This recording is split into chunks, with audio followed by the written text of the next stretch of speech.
Hello दोस्तों, कैसे हैं आप। आज के टॉपिक में हम बात करने वाले हैं इम्यूनिटी फ्लूइड और उससे रिलेटेड डिसऑर्डर्स के बारे में। इम्यूनिटी फ्लूइड के बारे में क्या चीज़ पता होनी चाहिए। तो एक तरीके से कोई न्यूट्रिशन वैल्यू नहीं होती, इसका जो मेन काम जो होता है एक तरीके से वो एक तरीके से जो है कंप्रेशन, कोई भी जैसे कॉर्ड कंप्रेशन हुआ या एक तरीके से कोई शॉक वगैरह लिया। शॉक का मतलब ऐसा नहीं कि वैसा हेमरेज शॉक वगैरह टाइप का समझ ब्लड फ्लो का वो बने। ऐसे एक तरीके से कोई ऐसे धक्का सा मार दिया कोई पेड़ पे, तो हकीकत में ना शॉक जो होता है ना एक तरीके से शॉक वेव जाके तो उसको एक तरीके से कम लगेगा, धीरे प्रभाव उसका बेबी पे उतना नहीं आएगा। ठीक है। या फिर जैसे नॉर्मल चलते हैं तो उसमें तो झटका सा लगता है ना, उसको एक तरीके से कंप्रेशन से किसी प्रकार बचाता है, कोई भी जो टेम्परेचर वगैरह की मेंटेनेंस करने का भी काम करता है। बेसिक प्रॉपर्टी बात करें जो इसके अंदर वाटर होता है, मेन जो होता है इसके अंदर जो ऑस्मोलिटी होती है लगभग 1 के आसपास ही होती है, 1.008 होती है ऐसे कुछ। ये मतलब वाटर से तो ज़्यादा ही होगी, वो वाटर से ज़्यादा पतला तो कहिएगा, कुछ ना कुछ और कंटेंट तो रहता ही है, लेकिन मेनली वाटर देखने को मिलता है।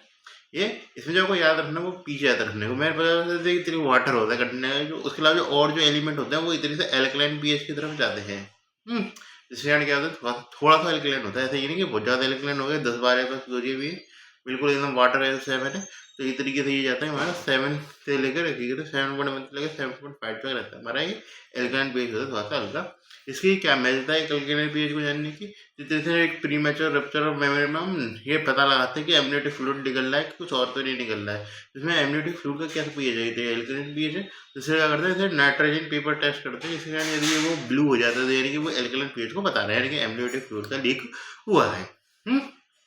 ये अगला टॉपिक है, जैसे एमनियोटिक फ्लूइड वॉल्यूम के बारे में है तो टॉपिक खुद देखना पड़ता है कौन सा टॉपिक है ना। तो एमनियोटिक फ्लूइड के वॉल्यूम में बारे में बातचीत करो चलो। एमनियोटिक फ्लूइड का वॉल्यूम जो होता है वो कभी भी कांस्टेंट नहीं रहता है।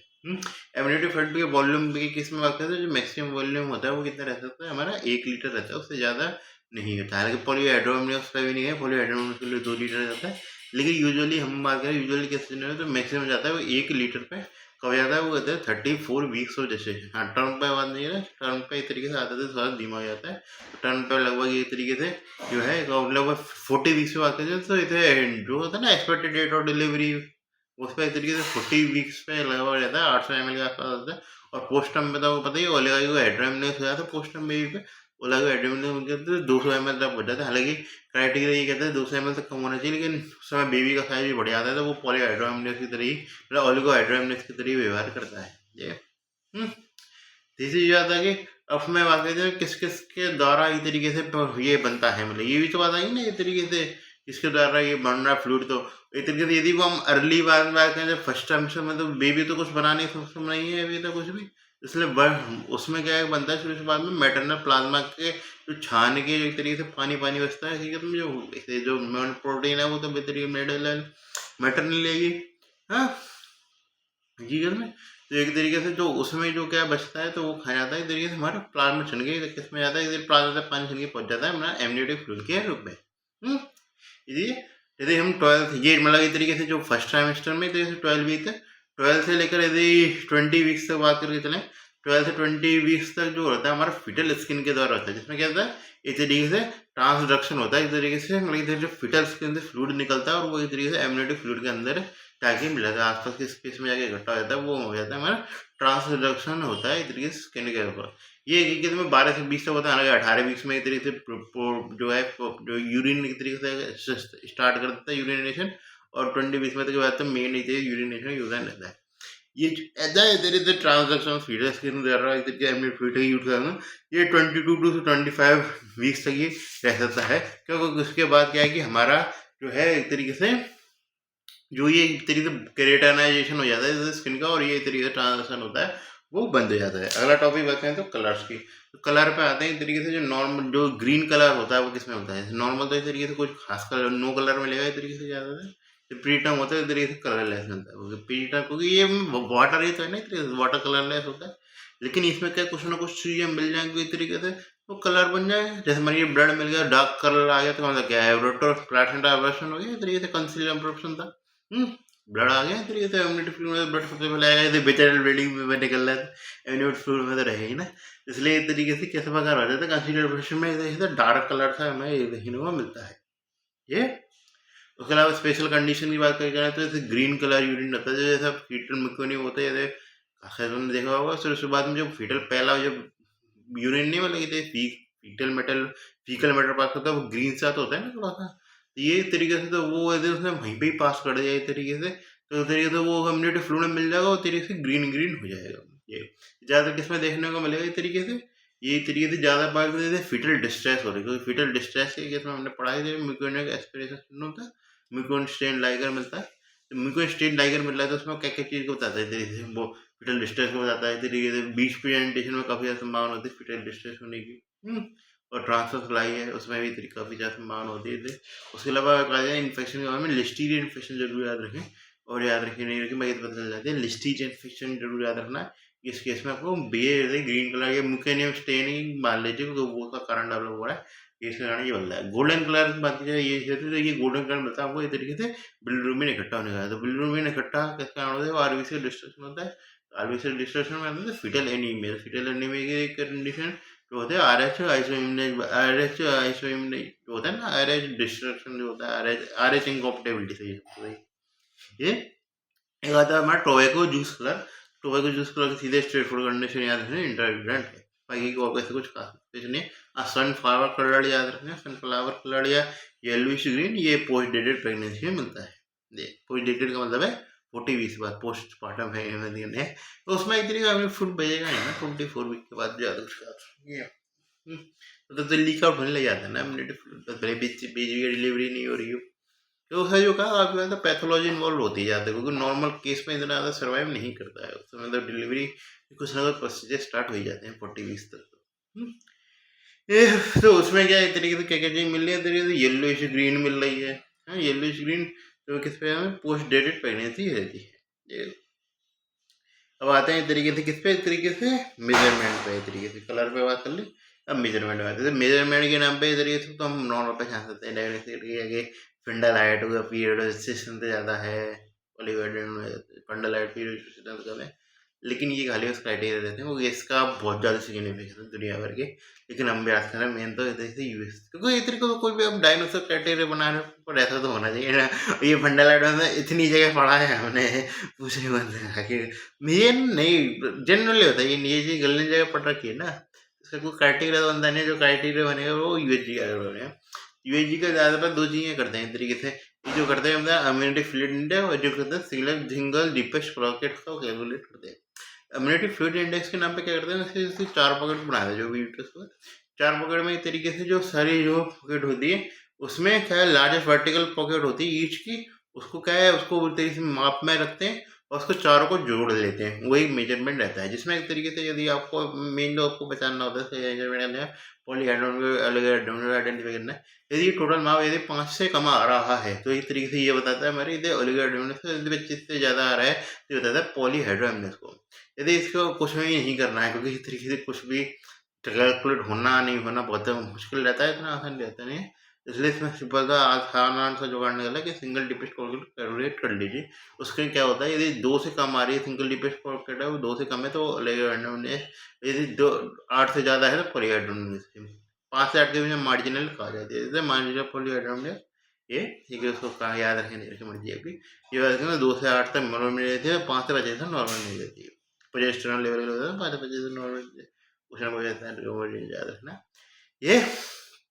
ठीक है। तो इसमें एक तरीके से वॉल्यूम में बताते हैं एग्जैक्ट टर्म में कितना वॉल्यूम रहता है, मेरा पॉलीहाइड्रोमिनस के 2 लीटर से ज़्यादा वॉल्यूम है, और वैसे अलग 200 ml से कम है जो पॉलीहाइड्रो प्रेगनेंसी तो हो जाता है ये। जब हम आते हैं पॉलीहाइड्रोमिनस में, तो पॉलीहाइड्रोमिनस का जो पहला टॉपिक उससे स्टार्ट करते हैं। पॉलीहाइड्रोमिनस में करते हैं इम्यूनिटी फ्लूइड इंडेक्स है तरीके से 25 से ज़्यादा है, 24 भी लिखा होता है कुछ जगह से, तो ये नहीं करना है 24 लिख दिया तो ये तो हम उसमें नॉर्मल आगे 24 से ज़्यादा यदि लिखा हुआ है बराबर लिखा हुआ तो एक अलग बात, 24 से ज़्यादा लिखा हुआ है तो हम उसमें कंसीडर कर लिया पॉलीहाइड्रोमिनस से। इसमें क्या होता है ऑर्गेनिक मल्टीपल में 8 सेंटीमीटर और इस से टोटल वॉल्यूम में 2 लीटर से ज़्यादा में इस तरीके से वो पूछी हो जाती है। कॉजेज़ की बात करें, बात चल रही है इस तरीके से जो कोई भी चीज़ होती है एक तरीके से जो इसको बढ़ाती हैं, कौन कौन सी चीज़ें जो बढ़ाती हैं तरीके से, ये तो मैं थोड़ी बहुत चीज़ें बताना भूल गया एक तरीके पे, तो एक तरीके से जो हमारे जो है एक तरीके से क्या है, एक तरीके से जो उसको जो इम्यूनिटिक फ्लूइड वॉल्यूम को बढ़ाने का काम कौन कौन सी चीज़ें करते हैं, तो इम्यूनिटिक फ्लूइड वॉल्यूम को बढ़ाने का काम करते हैं एक तरीके से जो यूरिन आउटपुट होता है वो एक तरीके से इम्यूनिटिक फ्लूइड वॉल्यूम को बढ़ाने का काम करता है। फीटल यूरिन होते हैं वो कितना बढ़ाता है हमारा 1000 ml तक बढ़ा देता है। उसके अलावा लंग सिक्रेशन होते हैं वो भी बढ़ाने का काम करते हैं। लेकिन जो उसमें एक तरीके से क्या चीज़ आता है ना, फीटल स्वेलिंग होती है, जो फीटल अपने आ करके निकल लेता है, वो इस तरीके से उसको घटाने का काम करता है। फीटल में नॉर्मल गैस में पास नहीं करता है, और मेरे को नहीं पास करेगा ना, वो फ्लूइड से नहीं पास करेगा, है बीटा भी होता है इसलिए। उसके अलावा क्या आता है हमारा एक तरीके से फ्लो होता है एक तरीके से, क्योंकि जो प्लासेंटा क्योंकि ज़्यादा फ्लूइड हो गया तो हो सकता है ना कि वो मदर की तरफ चला जाए फ्लो इस तरीके से। इस तरीके से ये दो फेटर होते हैं घटाने का होता है, दो फेटर होते हैं बढ़ाने का होता है। इसके अलावा सारे कॉलेज को आइडेंटिफाई करते हैं। पॉलीहाइड्रोनियस से क्या सब लगा रहे हैं कि इस तरीके से रीनल आउटपुट ज़्यादा होगा, यदि रीनल आउटपुट ज़्यादा होगा तभी तो होगा। और फिर उसके अलावा क्या होगी, एक चीज़ स्वेलिंग होगी हमारी बढ़ जाएगी। या फिर क्या होगा, ट्रांसड्यूसर जो मेम्ब्रेन होता है, जैसे ट्रांसडक्शन होता है फ्लूइड का, वो बहुत ज़्यादा बढ़ जाएगा। जैसे कॉन्जेनिटल डाउनलोड में ज़्यादा बढ़ जाता है, जैसे उसके यहाँ ट्रांसडक्शन फीटल मेमोरी ट्रांसडक्शन बहुत ज़्यादा देखने को मिलता है। ये चीज़ तो ये एक तरीके से हमारे जो फ्लूइड के वॉल्यूम है उसको बढ़ाने का काम करते हैं। नहीं, अब कैचअप तो कर पा रहे हैं ना, तो स्पीड से बढ़ा, क्योंकि ये ऐसे टॉपिक है जो हकीकत में ऐसे एक एक का शब्द लिख के बताने की जरूरत नहीं है कि जैसे अब नॉर्मल हिसाब लगा सकते हैं टॉपिक, उनको कुछ सुनने लायक कुछ है नहीं है। मैं बहुत टाइम से बोल रहा हूँ, वरना लेक्चर बता रहा नहीं है, इसलिए ये सबसे मिलाते हैं। देखिए रीनल वाले में, तो रीनल वाले में क्या होता है, फीटस ज़्यादा हो जाए तो एक तरीके से उसमें कहते हैं मल्टी ग्रेविटी में थोड़ा ज़्यादा बड़ा यूट्रस होता है, तो इससे ज़्यादा बड़ा हो सकता है पॉलीहेड्रोनियस हो जाए। जैसे मोस्ट कॉमन कॉज है इसके नाम पे, तो मोस्ट कॉमन कॉज यदि माइल्ड पूछा जाए तो कहते हैं ईडियोपैथिक उसका कुछ होते हैं। ये सीवियर का पूछा जाए तो उसमें सीवियर में ऐसी में कोई ना कोई मालफॉर्मेशन प्रेजेंट है। मालफॉर्मेशन मोस्ट कॉमन मालफॉर्मेशन कौन सा रहेगा, तो एक तरीके से वो आता है जस्ट GI मालफॉर्मेशन, उसके बाद कहता है न्यूरल ट्यूब डिफेक्ट। ये तो हमारे एक तरीके से यदि आपको MCQ बेस्ड क्वेश्चन करने हैं तो जैसे ये चीज़ याद रखनी है। इसमें एक तो मेरा था पॉलीयूरिया, पॉलीयूरिया का कहते हैं मल्टी फीटल प्रेगनेंसी होती है, ये कोच माना जाता है पॉलीयूरिया का। उसके अलावा क्या कहते हैं ट्विन टू ट्विन होते हैं, ट्रांसमिशन या ट्विन प्रेगनेंसी होती है, जिसमें ये चीज़ होती है जिसमें क्या एक ट्विन तो अलग हाइड्रोजन से होता था और एक पॉलीहाइड्रोजन, मतलब एक तो है ना पॉलीहाइड्रोजन, ये तो याद है ना, इस कारण ये चीज़ होती है। उसके अलावा मतलब मेटरनल डायबिटीज में जो मेरा बहुत बड़ा कारण होता है पॉलीयूरिया का, जिसमें हमें 4-5 हेडेक होती थी, पॉलीयूरिया, प्रीमेच्योर, पोस्टपार्टम। हाँ, ये इसके एक तरीके से मतलब ये आपने यदि कुछ ना कुछ पढ़ा है पर्टिकुलरली अभी तक, कुछ ना कुछ भी समझा है, तो हकीकत में एक टॉपिक पढ़ने का दूसरा टॉपिक आपको बहुत ईजी लगता है, क्योंकि ये जो है ना सारी चीज़ें आपस में रिलेटेड है। कोई सिस्टम के नाम पे आप कहते हैं मेडिसिन एक सिस्टम है, हकीकत में इसमें सारी चीज़ें आपस में रिलेटेड है। मेडिसिन में तो एक सिस्टम में दूसरे सिस्टम में चला जाता है, लगातार कन्फ्यूजन क्रिएट होने लग जाता है। इसमें ऐसा कुछ भी नहीं है। इसमें यदि आपने पर्टिकुलर ये टॉपिक पढ़ लिया है ढंग से, तो वो दूसरी जगह जरूर काम आएगा ना।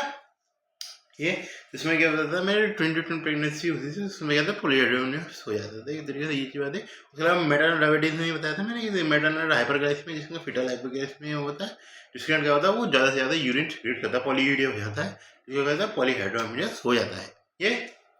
उसके अलावा क्या बात करके चले, एक तरीके से जो है हमारा हाई फीटल आउटपुट, जो फीटल आउटपुट उसने ज़्यादा बढ़ा दिया, फीटल हार्ट रेट ज़्यादा बढ़ गई, जिसके कारण भी हमारा हो सकता है। जिसमें क्या होता है मेन जो आता है वो फीटल हाइड्रोप्स आता है। फीटल हाइड्रोप्स में आता है बहुत ज़्यादा एडिमा डेवलप हुआ है, उसका मतलब उसने बहुत ज़्यादा एक तरीके से फ्लूइड का सिक्रेशन किया, तो वो एक तरीके से पॉलीहाइड्रोनियस में भी डेवलप होगा। उसके अलावा जैसे फीटल इन्फेक्शन हुए, जैसे हमारे सिफिलिस हुआ, एक तरीके से ये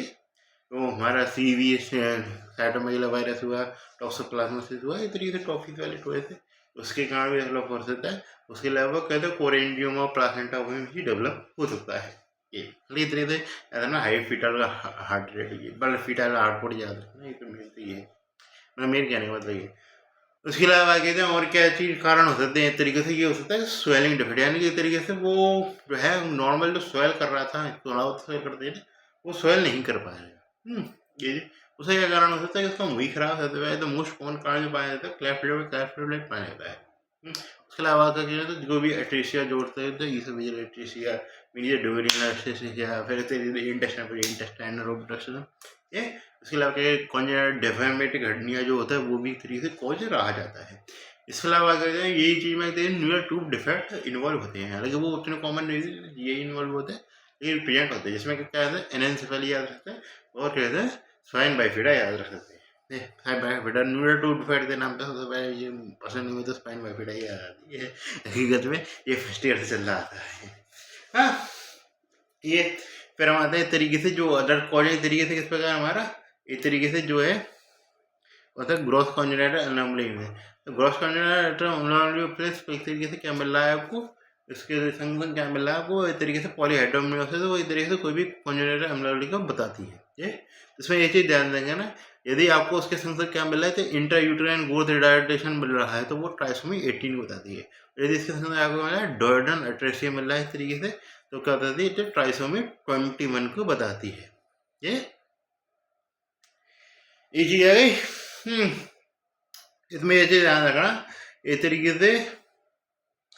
जो जो फेटल कंडीशन लोग इस तरीके से जो किडनी को खराब करने वाली जितने भी कंडीशन है वो सारी की सारी ओलाइगोहेड्रोनिस बनाई इसमें इसको। तो एक कंडीशन होती है जिसमें कहते हैं जैसे पॉलीहेड्रोनिस मिलता है फीटल बार्टेट सिंड्रोम, तो याद रखना है, मर जाएंगे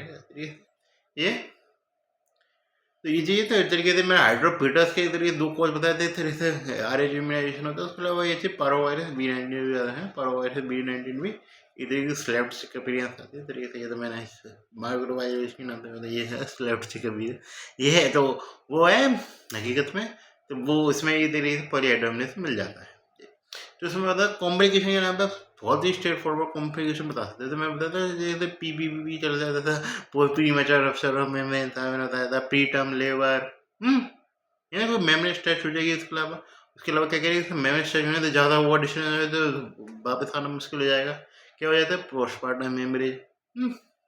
ये उसके अलावा क्या कहते हैं इस तरीके से जब बहुत ज़्यादा होगी तो इस तरीके से उसमें क्या है, इस तरीके से जो है बहुत ज़्यादा तेज़ी से इस तरीके से जब भी फ्लूइड निकलेगा तो बहुत ज़्यादा तेज़ी से निकलेगा। मान के चले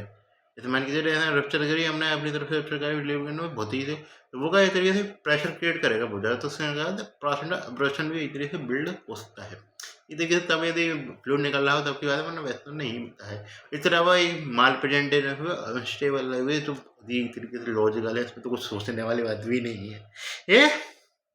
हाँ, तो ये इस प्रकार ये चीज़ रहती है, मतलब बहुत ज़्यादा चीज़ें आसान है, अकेले में थोड़ा बहुत लॉजिक लगा रहा है, बहुत ज़्यादा चीज़ें आसान पड़ दी ये। फिर ट्रीटमेंट के नाम पे क्या करेंगे, तो ट्रीटमेंट के नाम पे आप एमनियो सिंथेसिस करते थे, तो एमनियोटिव फ्लूइड को निकाल लीजिए और क्या है। उसके अलावा जो एक तरीके से को मात्रा को कम करने का काम करते हैं उसमें ड्रग्स आती है, तो एनसेड होते हैं एक तरीके से मात्रा को कम करते हैं। एडसेड में जो है ना इंडोमेथासिन जो होती है ड्रग वो इसको कम करने का काम करती है। इसलिए पूछा था इंडोमेथासिन कब देते हो कब नहीं देते हैं। हाँ, तो ऑलरेडी एनसेड कोई नहीं चढ़ाएंगे, उनको दे देंगे, यदि वो है तो इस तरीके से हम हाइड्रोएमलेस में ही दे सकते हैं एनसेड। मतलब ये तरीके से फिलहाल कोई भी दर्द वगैरह वाली कंडीशन है या कुछ भी है तो एनसेड नहीं देनी थी ऑलरेडी होने, तो ये तरह से इंडिकेशन होता है। तो ये ऑर्डिनरी MCQ टाइप वाले क्वेश्चन से बन जाते हैं। और आते लास्ट में देखिए ओलिगोहेड्रोएमनियस में, तो ओलिगोहेड्रोएमनियस के लिए आपको क्या याद रखना है, ओलिगोहेड्रोएमनियस के लिए क्या मैं इतने तो मैं तो एम्यूनिटी फ्लूइड इंडेक्स था उसे कैलकुलेट करता है। एम्यूनिटी फ्लूइड इंडेक्स में चारों पॉकेट में से 5 से यदि कम वैल्यू आ रही है तो इस तरीके से वो हमारा ओलिगोहेड्रोएमनियस में जा रहा है। उसके अलावा उसमें से सिंगल डिपोजिट वगैरह में तो 2 से कम आ रही है, जैसे टोटल में 200 ml से कम है, तो ये तो ओलिगोहेड्रोएमनियस में ज़्यादा है। ये कॉज में बात करें तो मैंने बताया सबसे कॉमन कॉज क्या हो सकता है, यदि पॉलीयूरिया का है तो फिर किडनी में डिफेक्ट आ गया, किडनी से यूरिन सेक्रेट ही नहीं हो रहा, रीनल एजेनेसिस हो गया एक तरीके से हमारा। उसके अलावा क्या है एक और कंडीशन होती है पोस्टीरियर यूरेथ्रा ब्लॉक, इसमें एक तरीके से आपसे पूछा था USG पे एक साइन होता है की होल साइन, ये इसी केस में हम रेडियोलॉजी में ही भी पढ़ सकते हैं। उसके अलावा मैं किडनी पढ़ाऊंगा तब की बात है, तो उसके लिए से किडनी पीडिया में आएगा जहाँ तक है एक तो सजेट है, इतनी सारी बची हैं कुछ नहीं क्या देखाऊंगी। तो एक की होल साइन है ये USG पे मिल रहा है, तो क्या किसको बताता है, ये इस तरीके से बताता है हमारा क्या पोस्टीरियर यूरेथ्रा वाल्व, जिसके कारण क्या होता है वो है यूरिनाइजेशन हो ही नहीं रहा, ब्लैडर के अंदर यूरिन आ ही नहीं रहा हमारा ये। उसके अलावा क्या है एक तरीके से मोस्ट कॉमन कारण मुझे पता नहीं लगता था, मैं ये तो रीजन थे भी, और जो आप सबसे पहले सोच सकते थे वो इंटरव्यू करेंगे मतलब एक तरीके से जो यूरिटर पास इंसफिशिएंसी ब्लड सप्लाई हो नहीं है, तो ब्लड सप्लाई नहीं होगी तो पता पता यूरिन आउटपुट तो आएगा ही ना बच्चे का, ये तो चीज़ें ना, तो ये सबसे पहले सोच सकते थे तो में ये यूरिन आउटपुट आएगा ही नहीं। उसके अलावा बताया तो पोस्ट पार्टम जो होती है वो अपने आप में एक कंडीशन रहती है, फिजियोलॉजिकल तो नहीं है कोई पोस्ट पैथोलॉजिकल हो गया, लेकिन ये है कि हकीकत में इसमें कुछ डिफेक्ट नहीं है, बस खाली पोस्टमार्टम पे ही पहुंचा है, तो चलिए वाला थोड़ा बहुत मान सकते हैं कुछ भी है। हालांकि सबसे पहले क्या होता है माइल्ड की ग्राम पे तरीके से मोस्ट कॉमन होता था हमारा वो क्या कहते थे यूट्यूब और इसमें सीवियर के नाम पे अरे पॉलीवीडियो कहते हैं रीनलाइजेशन इससे ज़्यादा है। तो सीवियर कंडीशन में आपको इस तरीके से कोई ना कोई डिफेक्ट बताना पड़ेगा, इस तरीके से पोस्ट टर्म में भी तरीके माइल्ड लेवल होगा 200 के आसपास, तो मैंने बताया था नॉर्मल उससे कम हो सकता है ज़्यादा, लेकिन बहुत ज़्यादा कम तो नहीं होगा ये चीज़ कह सकता हूँ मैं इस तरीके से पोस्ट टर्म में और ये इतना कॉमन भी नहीं है पोस्ट टर्म में ज़्यादा। ये उसके अलावा क्या पीरियड और मेम्ब्रेन रप्चर मेम्ब्रेन होता है, में तो खाली बहुत ज़्यादा जल्दी रप्चर हो गया और इस तरीके से बहुत ज़्यादा हमारा इम्यूनिटी फ्लूइड है वो लीक हो गया। ये उसके अलावा अगर चले तो ये जो कारण होता है प्रेगनेंसी इंड्यूस हाइपरटेंशन एक कारण बताया जाता है, क्योंकि प्रेगनेंसी इंड्यूस हाइपरटेंशन सबसे बड़ी बात है ये यूट्रो प्लासेंटा इंसफिशियंसी देखने को मिलती है। ये उसके अलावा कहते हैं टॉर्च इन्फेक्शन हुए, उसके अलावा कहते हैं इम्यूनियोटिक बैंड सिंड्रोम कहा जाता है। इसमें क्या कारण होता है इस तरीके से जो है जिसमें pre mature rupture of membrane हो जाता है, तो जिसके कारण क्या होता है सीवियर इस तरीके से आपको देखने को मिलता है और मेमोरी स्टिच हो जाती है इस तरीके से खेलते हैं। तो ये होता है हमारा amniotic fluid amniotic band syndrome. ये उसके अलावा एक और सिंड्रोम जो एसोसिएट होता है उसमें बताया था वो होता है हमारा पॉटर सिंड्रोम, जिसमें क्या होता है हमारा रीनल एजेनेसिस तो प्रेजेंट होता ही है, उसके संग क्या क्या प्रेजेंट होता है वो होता है हमारा पल्मोनरी हाइपोप्लेजिया, उसके अलावा लिम्ब डिफेक्ट होते हैं वो प्रेजेंट होते हैं, तो इससे कहते हैं इस तरीके से पॉटर सिंड्रोम है। इस तरीके से ये इंपॉर्टेंट क्वेश्चन है, इसको याद रखें। मैं लिख भी लेता हूँ, मैं कर देता हूँ।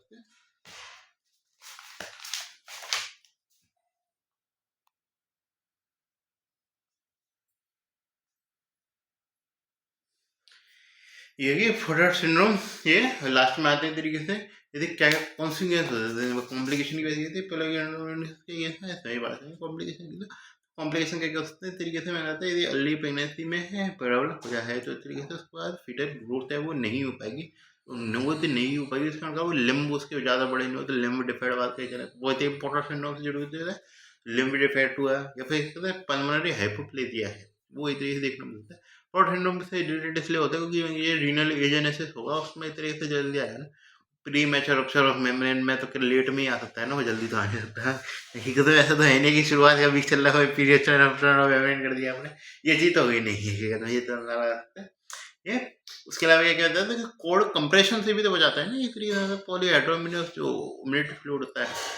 यदि क्या है तो किसी कोड कंप्रेशन होने की संभावना ज़्यादा रहती है, जिसके कारण फीटल डिस्ट्रेस देखने को मिलता है, जिसके कारण क्या बात होता है आपको म्यूकोनेस्टिन लाइगर देखने को मिलता है, म्यूकोनेस्टिन लाइगर जो होता है बड़ा रहता है जाता है। उसके अलावा कहते हैं लास्ट कंडीशन जो मोस्ट कॉमन होती है माल प्रेजेंटेशन, मोस्ट कॉमन प्रेजेंटेशन कहते हैं ये। इसमें क्या है म्यूकोनेस्टिन लाइगर से आप क्या पसंद होते हैं तरीके से कोड कंप्रेशन में रहता है, कोड कंप्रेशन के नाम पे जो मेन जो आता है हमारा वेरिएबल डिसेलेरेशन आपको देखने को मिलते हैं।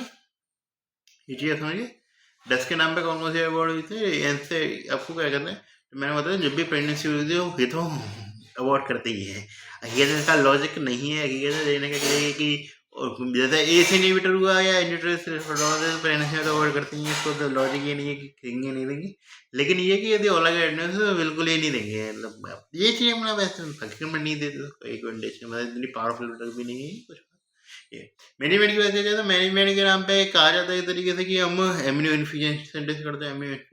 लेकिन इसके कॉम्प्लिकेशन काफ़ी ज़्यादा है, तो इसलिए हम नो रूटीनली हम यूज़ नहीं कर सकते, ना एम्यूनो सिंथेसिस यूज़ करते हैं रूटीनली क्या है हमको ज़्यादा ज़्यादा पानी पियो, हाइड्रेशन रखो, उसके अलावा ये कहते हैं लेफ्ट लेटर पोजिशनिंग पे जितना रह सको उतना रहो। तो ये चीज़ें इस प्रकार हमारा ये चैप्टर है वो खत्म हो गया इस तरीके से किसका इम्यूनिटी फ्लूइड और उससे रिलेटेड डिसऑर्डर्स के बारे में आगे चलते रहेंगे। थोड़ा सा हकीकत में मेरा तब फीफा के कारण मूड बना हुआ है, आज मेसी का मैच है तो मेरे जो मेरा फेवरेट प्लेयर है मेसी, तो ये तो मैं उसको देखूंगा, तो ठीक है मतलब आप फीफा वर्ल्ड कप आप ये मत कहिए कि टाइम पे नहीं आ रहा, ये देख सकते हो देखिए, क्योंकि हकीकत में ये जो मैच है फिर हकीकत में अगले 7 साल बाद खाली आप हाईलाइट ही देख पाएंगे इंटरनेशनल फुटबॉल के नाम पे है। यूएफए यूरो आ गया तो एक अलग बात है, कोपा अमेरिका जो भी पसंद है वो उसके अलावा हाई उसमें भी मेरे कुछ खास मजे नहीं रहते जिंदगी के फीफा वर्ल्ड कप में रहते हैं। तो ये एक तरीके से तो आपको यदि टीम देखने को मिल रही है कि ये तगड़े तगड़े मैच अब देखने मेरे ख्याल से देखना चाहिए कि फीफा वर्ल्ड कप, क्योंकि क्रिकेट में ये 4 साल में एक होने वाला इवेंट है और इतना लंबा भी नहीं चलता जिंदगी, जैसे कि ज़्यादा लंबे एक मैच चल रहे हैं 1.5 घंटे के मैच है इसमें, और उसमें भी आप चाह के भी सारे मैच तो देख नहीं सकते, 3-4 मैच ही देख सकते हैं, ठीक है ना? तो इसलिए मेरे हिसाब से तो आपको देखना जरूर चाहिए, यदि आप एक फुटबॉल फैन हैं चलो तो तब तो देखना चाहिए, कोई और फुटबॉल नहीं फैन नहीं है, जब मैं पर्सनली जो फुटबॉल फैन नहीं भी था तब तो मैं फुटबॉल तभी मैं इसको फॉलो जरूर किया करता और देखा करता था, क्योंकि हकीकत में ये मतलब जनरेशन चेंज आप मतलब कहेंगे कि ये 4 साल में नहीं आया, आपको हर दूसरी तीसरे साल लगेगा कि यार वर्ल्ड कप नहीं है, वर्ल्ड कप नहीं, जब आएगा तो एकदम अलग ही जोश लेके आएगा ये। लेकिन कुछ साल 2 साल लगते हैं तो क्वालिफायर ही चलते हैं ये पर्टिकुलर। अब क्या क्वालिफायर आप देखेंगे तब आपको महसूस होगा कि यार वर्ल्ड कप में कितनी मुश्किल से पहुंच रही है टीम। यदि वर्ल्ड कप में थी कितनी मुश्किल से पहुंचे तो उससे दर्शकों की तो जिम्मेदारी है ना देखने की। पर्टिकुलर भाई इंडिया क्वालिफाई नहीं करती है, दिखती नहीं करती नहीं है इंडिया, तो एशिया कप के लिए नहीं गई। एशिया का तो खैर मैं भी और आप दोनों ही नहीं देखते होंगे, लेकिन ये कि थोड़ा सा पता लोग आपको प्रयास कर रहे हैं देखने का ये चीज़। मतलब थोड़ा बहुत टाइम पढ़ाई नहीं हुई तो कुछ पढ़ना नहीं पड़ रहा, हालांकि दिन का टाइम पूरा आ गया होगा उसमें गए हुए तो दिन में रात में आते हैं फिर वो रात में ठीक है देखे करो मैं करने तो चाहे टाइम रेस्ट कर लो, ऐसे क्या अर्थ में पढ़ाई तो ना करता है आदमी। ठीक है।